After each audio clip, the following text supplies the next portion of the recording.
রমজানের দ্বিতীয় আমল, যেটা রমজানের প্রধান আমল মূলত, কি সেটা বলেন দেখি। রমজানের প্রধান আমল কি ভাই? রোজা রাখা। মাশাআল্লাহ, উত্তর সঠিক। রমজান মাসের প্রধান আমল হলো রোজা রাখা।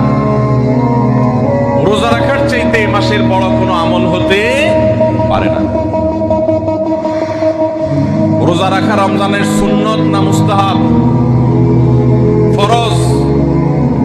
ফরজ মানে হলো আল্লাহর সেই নির্দেশ, যেই নির্দেশ লঙ্ঘন করলে জাহান্নামের শাস্তি অবধারিত, জাহান্নামের শাস্তি এড়ানো যাবে না, যে নির্দেশ মান্য করা আবশ্যক, এরকম একটি ফরজ।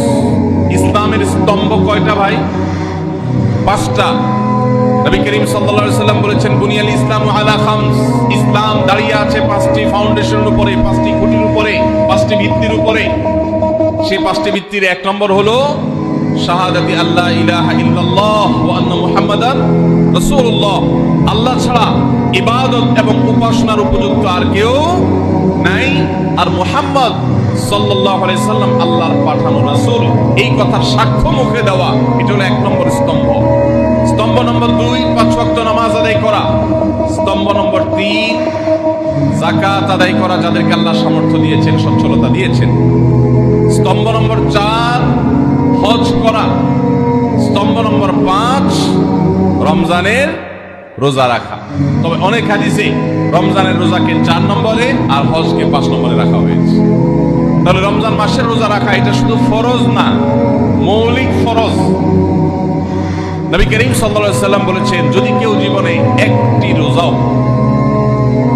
শরিয়া গ্রাহ্য ওযর ছাড়া কেউ যদি ভঙ্গ করে, রোজা না রাখে, রমজানের পরে যদি সে সারা জীবনও রোজা রাখে, দায় মুক্ত হয়তো হয়ে যাবে, সে কাজা আদায় করেছে, কাফারা আদায় করেছে, দায় মুক্ত হয়তো হয়ে যাবে, কিন্তু রমজানের একটা রোজা রেখে আল্লাহর কাছে যে পরিমাণ মর্যাদার অধিকারী হওয়ার কথা, সারা জীবন রোজা রেখেও রমজানের ওই একটা রোজার ক্ষতিপূরণ করা সম্ভব নয়।